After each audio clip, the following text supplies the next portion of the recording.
আজকে দুপুরে কী রান্না করেছি তো সেটাই তোমাদেরকে দেখাবো। চলো দেখাই। প্রথমেই আছে ভাত,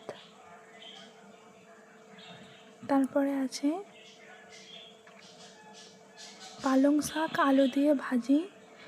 এই রেসিপিটা আমার চ্যানেলে আছে, গিয়ে দেখে নিতে পারো। তারপরে আছে ডাল, তারপরে আছে মাছ ভাজা,